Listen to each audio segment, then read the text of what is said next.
Other legal bases. These are the other legal bases. Number 1. Act Number 74.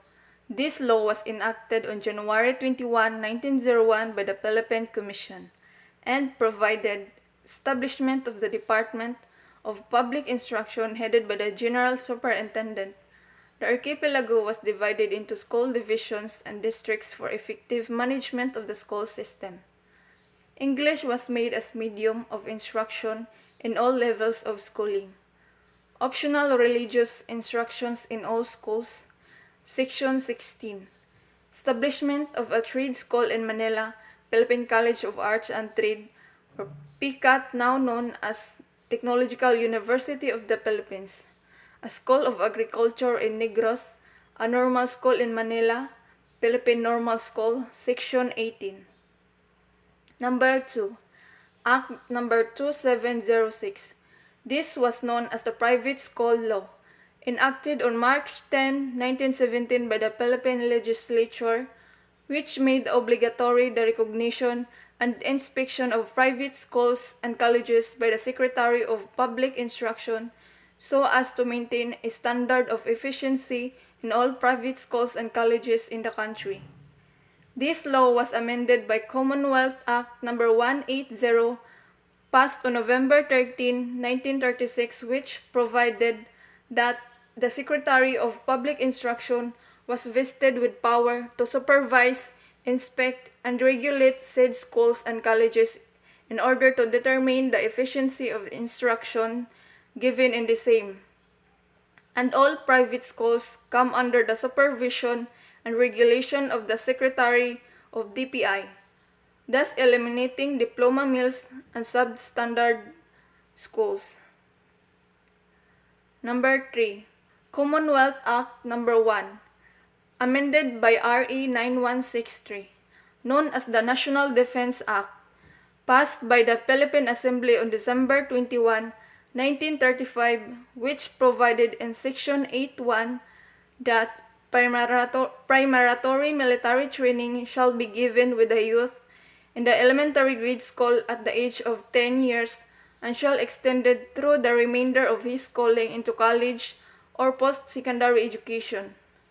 By virtue of Presidential Decree 1706 issued by the late President Marcos on August 8, 1980, otherwise known as the National Service Law. Commonwealth Act No. 1 was amended and required all citizens to render civic welfare service, law enforcement service, and military service. Number 4. Commonwealth Act No. 80. This law created the Office of Adult Education on October 26, 1936, so as to eliminate illiteracy and to give vocational and citizenship training to adult citizens of the country. Number 5. Commonwealth Act No. 578, enacted on June 8, 1940, conferred the status of persons in authority upon the teachers, professors, and persons charged with the supervision of public or duly recognized private schools, colleges, and universities.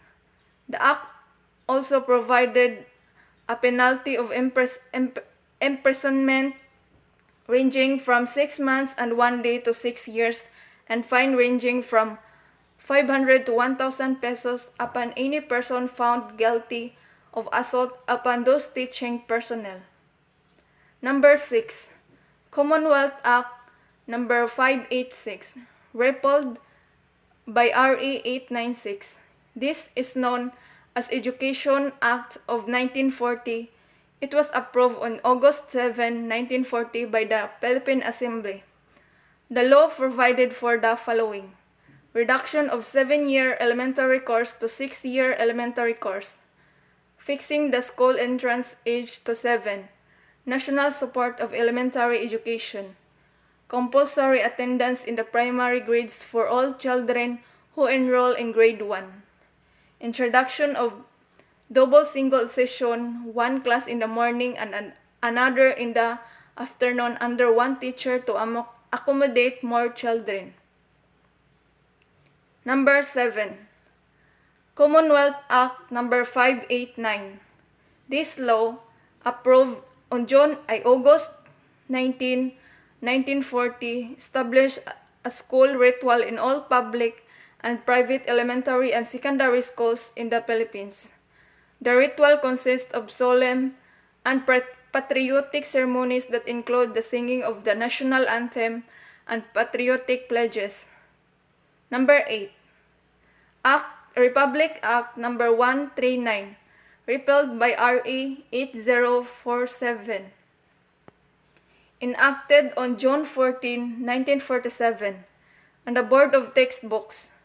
This law provided that all public schools must only use books that approved by the board for a period of 6 years for the date of their adaptation. The private schools may use books of their choice, provided the Board of Textbooks has no objections with those books. Number 9.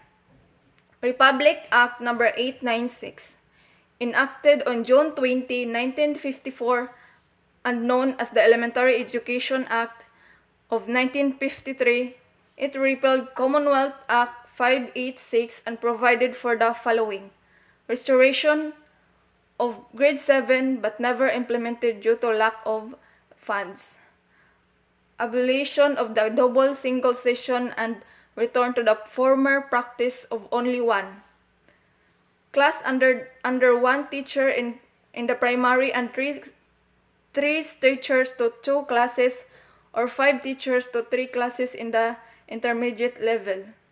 Compulsory completion of the elementary grades.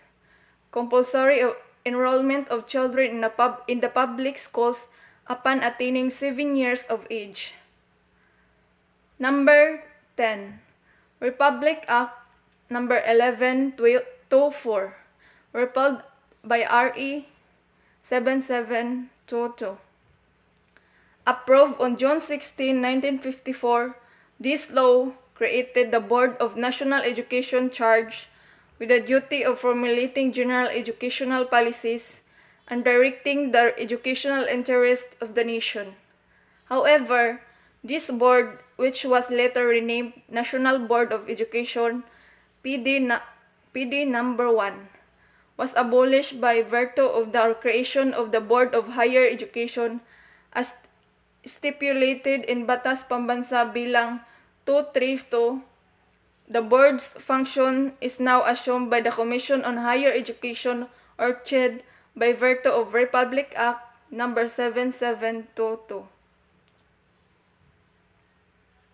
Number 11. Republic Act Number 1265, amended by RE 8491. This law was approved on June 11, 1955, and provided that a daily flag ceremony shall be compulsory in all educational institutions. This includes the singing of the national anthem. Number 12. Republic Act 1425. It was approved on June 12, 1956. It prescribed the inclusion in the curricular of all schools, both public and private, from elementary schools to universities, the life, works, and writings of Jose Rizal, especially the Noli Me Tangere and El Filibusterismo. Number 13. Republic Act Number 4670, known as the Magna Carta for Public School Teachers. This was approved on June 18, 1966, to promote and improve social and economic status of public school teachers, their living and working conditions, their employment and career prospects. Number 13. Republic Act Number 4670. It was provided the following: recruitment qualification for teachers, code of professional conduct for teachers, teaching hours, 6 hours of classroom teaching, maximum load, additional compensation, 25% of the regular remuneration, health and injury benefits through GSIS, 1-year study leave, sabbatical leave after 7 years of continuous teaching. The teacher should receive 60% of the monthly salary. 1 wage salary increase upon retirement basis computing the retirement fee. Freedom to form organizations. Number 14. Republic Act Number 1079, approved on June 15, 1959, it provided that civil service eligibility shall be permanent and shall have no time limit. Number 15. Republic Act Number 6655, known as the Free Public Secondary Education of Act of 1988. It was approved on May 26, 1988 and provided for free public secondary education to all qualified citizens and promote quality of education at all levels. No tuition or other fees shall be collected except fees related to membership in the school community such as ID, student organization, and publication. Non-payment of these shall not hinder a student from enrollment or graduation. Nationalization of school public secondary schools, Section 7. A student who fills in majority of his ECE, Republic Act Number 1079, approved on June 15, 1955, it provided that civil service eligibility shall be permanent and shall have no time limit. Deemed subjects for 2 consecutive years could no longer available of their program.